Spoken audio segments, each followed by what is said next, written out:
Hello viewers, welcome to sales lab.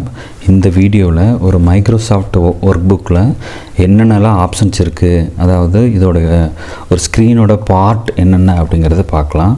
So XL open பண்ணோம் அப்படின்னா அதில் நமக்கு பெரும்பாலான பகுதி என்ன இருக்கும் அப்படின்னா செல்ஸ் தான் வந்து ஆக்குபை பண்ணியிருக்கும்.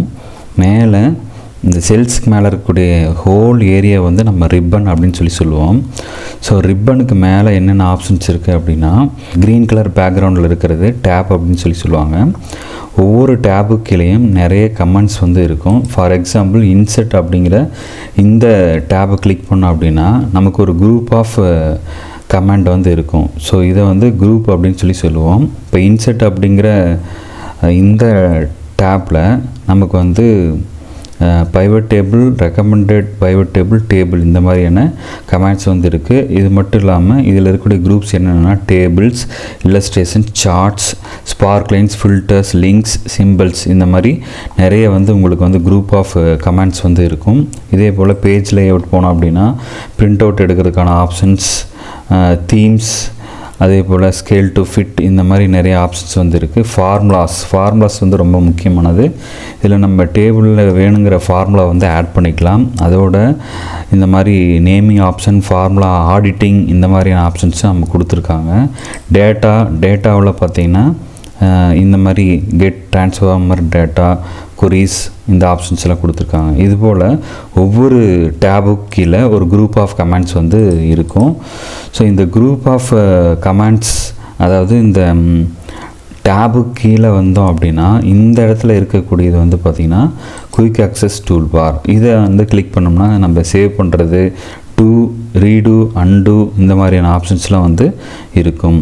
ஸோ இந்த இடத்துல இருக்கக்கூடிய என்னென்னா செல்லோட நேம்.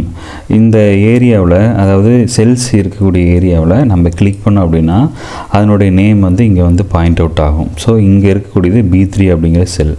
ரைட். அடுத்தது இந்த பெரிய ரெக்டாங்குலர் இருக்கு இல்லைங்களா, இந்த ஏரியா வந்து ஃபார்முலா பார் அப்படின்னு சொல்லுவாங்க. அதே போல் இந்த க்ரீன் கலர் பேக்ரவுண்டில் மேலே இருக்கக்கூடிய டைட்டில் பார் கீழே வருவோம். கீழே வந்து பார்த்திங்க அப்படின்னா எக்ஸலோடைய முக்கியமான பகுதி, இதுதான் வந்து ஒர்க் புக்கோட இம்பார்ட்டண்ட் ஏரியா அப்படின்னு சொல்லுவோம். ஸோ இந்த இடத்துல என்ன இருக்குன்னா நமக்கு வந்து ஃபுல்லாக செல்ஸ் வந்து இருக்கும். இங்கே ABCD அப்படின்னு போகிற ஆப்ஷன்ஸ் எல்லாமே பார்த்திங்கன்னா காலம் அப்படின்னு சொல்லுவோம். வேறஸ் 1 2 3 4 5 இது எல்லாமே ரோஸ் அப்படின்னு சொல்லுவோம். ஒரு எக்ஸல் 2007 அதுக்கப்புறம் வந்த வெர்ஷனில் எல்லாமே பார்த்திங்கன்னா எவ்வளோ ரோஸ் இருக்கும் அப்படின்னா 10,48,576 ரோஸ் வந்து இருக்கும். அதே போல் காலம்ஸ் எவ்வளோ இருக்கும் அப்படின்னா 16,384 காலம்ஸ் வந்து மொத்தமாக இருக்கும். ஸோ ஓவராலாக இந்த ரோவும் காலமும் மீட் பண்ணக்கூடிய மொத்த ஏரியா தான் இந்த செல்ஸ் இருக்கக்கூடிய ஏரியா. இதில் ஓவராலாக 17 பில்லியன் செல்ஸ் வந்து ஒவ்வொரு எக்ஸல் ஃபைல்லையும் இருக்கும். இது வந்து அதுக்கு கீழே பார்த்தோம் அப்படின்னா நமக்கு வந்து ஒவ்வொரு ஷீட்டாக ஓப்பன் பண்ணுறதுக்கான ஆப்ஷன், இந்த ப்ளஸ் சிம்பிள் அழுத்தினோம்னா புதுசாக சீட்ஸ் வந்து ஓப்பன் ஆகும். இது வந்து வெர்டிக்கல் பார்ஸ் அப்படின்னு சொல்லுவோம். இது வந்து பார்த்திங்கன்னா ஹரிசாண்டல் வெர்டிக்கல் பார். ஸோ இங்கே இருக்கக்கூடிய வந்து பார்த்திங்கன்னா வெர்டிக்கல் மூவிங் பார், இது வந்து ஹரிசாண்டல் பார். ஸோ இதை மூவ் பண்ணி நம்ம எக்ஸல் ஃபைலுடைய ஏரியா வந்து நேவிகேட் பண்ணிக்கலாம். அதே போல் கீபோர்டில் இருக்கக்கூடிய 4 ஏரோ ஆப்ஷன்ஸ் இருக்குங்களா, அதை வச்சும் நம்ம நேவிகேஷன் வந்து நம்ம பண்ண முடியும். ஒரு எக்ஸல் ஸ்க்ரீனில் என்னென்ன பார்ட்ஸ் இருக்குது அப்படிங்கிறத நான் டிஸ்கஸ் பண்ணியிருக்கேன்.